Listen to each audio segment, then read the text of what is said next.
Praise the Lord. தேவனுடைய பரிசுத்த நாமத்திற்கு ஸ்தோத்திரம் உண்டாவதாக. கர்த்தர் நல்லவர், அவருடைய கிருபைகள் என்றும் உள்ளது. அவர் தம்முடைய தயவையும் இரக்கத்தையும் நம்மை சூழ்ந்து கொள்ளும்படிக்கு எப்பொழுதும் நமக்கு முன்பாக அவர் கடந்து செல்கிறார், ஆசீர்வதிக்கிறார். கர்த்தர் நம்மை ஆசீர்வதிப்பாராக. இன்றைய நாளிலும் மன மகிழ்ச்சியின் தேவன் என்ற தலைப்பில் சங்கீத புஸ்தகம் 16ஆம் அதிகாரத்திலே 11வது வசனத்தை நான் வாசிக்கிறேன். ஜீவ மார்க்கத்தை எனக்கு தெரியப்படுத்துவீர், உம்முடைய சமூகத்தில் பரிபூர்ண ஆனந்தமும் உம்முடைய வலது பாரிசத்தில் நித்திய பேரின்பமும் உண்டு. ஜீவ மார்க்கத்தை எனக்கு தெரியப்படுத்துவீர். பிரியமானவர்களே, இந்த உலகத்திலே நாங்கள் வாழும்படிக்கான நல்ல பாதைகளை தேவன் நமக்கு போதிக்கிறார்.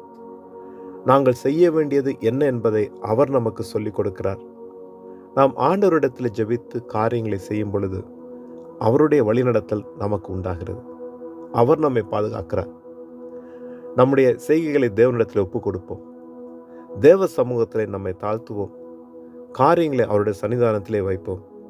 அவர் நமக்கு உதவி செய்வார். காரியங்கள் வாய்க்கும்படிக்கும் செய்கிற காரியங்கள் சித்தி அடையும்படிக்கும் அவர் தம்முடைய கிருபையினாலே நம்மை ஆசீர்வதிப்பார்.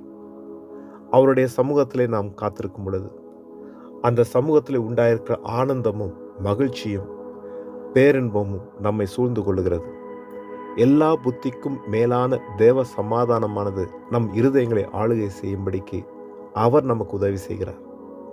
நாம் எல்லாவற்றையும் ஸ்தோத்திரத்தோடே அவருடைய சன்னிதானத்திலே ஜெபிக்கும் பொழுது கர்த்தர் அந்த ஜெபத்தை கேட்டு ஆசீர்வதிக்கிறார். அங்கு நாங்கள் பார்க்கிறோம், தாவீது ஆண்டவருடைய உடன்படிக்கை பெட்டியை மீட்டு கொண்டு வந்த நேரத்திலே ஒரு சங்கீதத்தை பாடி அந்த சங்கீதத்தில் இந்த வார்த்தையை சொல்லுகிறார். மகிமையும் கனமும் அவர் சமூகத்தில் இருக்கிறது, வல்லமையும் மகிழ்ச்சியும் அவர் ஸ்தலத்தில் இருக்கிறது. ஆண்டவருடைய அந்த சன்னிதானத்திலே, தேவன் வாசம் செய்கிற அந்த இடத்திலே ஆண்டவருடைய அந்த பலன், மகிழ்ச்சி, சந்தோஷம், நன்மைகள் உண்டு. நம் ஆண்டவருடைய சமூகத்தில் கூடி வரும் பொழுது கர்த்தர் அந்த மகிழ்ச்சினாலே நம்மை நிரப்புகிறார். தேவனுடைய வழிநடத்தல் நம் வாழ்க்கையில் உண்டாருக்கும்படிக்கு நம்மை ஆசீர்வதிக்கிறார். ஆண்டவருடைய பிள்ளைகள் நாங்கள் தேவ சமூகத்தில் கூடி வந்து தேவனை உயர்த்தும் பொழுது கர்த்தர் அந்த மகிழ்ச்சியினாலே நம்மை ஆசீர்வதிக்கிறார். நம் தேவனை தேடுவோம், அவர் சன்னிதானத்திலே காத்திருப்போம், ஆண்டவருடைய நாமத்தை உயர்த்துவோம், நம் காரியங்களை தேவனுடைய சமூகத்தில் ஒப்புக் கொடுப்போம். கர்த்தர் எல்லாவற்றையும் நன்மையாக முடிய பண்ணுவார், ஆசீர்வதிப்பார். ஜெபம் செய்வோம். இரக்கமுள்ள நல்ல தகப்பனே, இந்த காலை நேரத்துக்காக மக்கள் நன்றி செலுத்துகிறேன். தேவரீர் உம்முடைய சமூகத்திலே ஆனந்தமும் மகிழ்ச்சியும் பேரானந்தமும் உண்டு.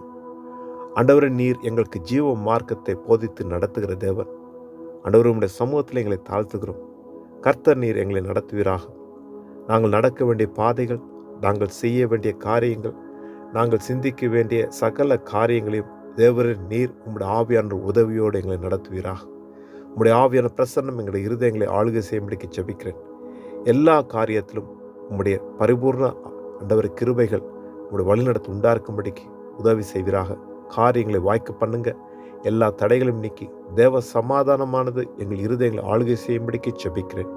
இந்த வாரத்தின் சகல ஆராதனைகளையும் ஆசீர்வதிப்பீராக. உம்முடைய பிரசன்னம் எங்கள் மத்தியிலே வந்து அமரும்படிக்கு நீர் ஆண்டவரே எங்களை ஆளுகை செய்வீராக, நடத்துவீராக. எல்லாமல்ல இயேசு கிறிஸ்து நாமத்தில் ஜெபிக்கிறேன் நல்ல தகப்பனே. ஆமென், ஆமென். கர்த்தர் தாமே நம் அனைவரையும் நிறைவாய் பரிபூர்ணமாய் ஆசீர்வதிப்பாராக. ஆமென்.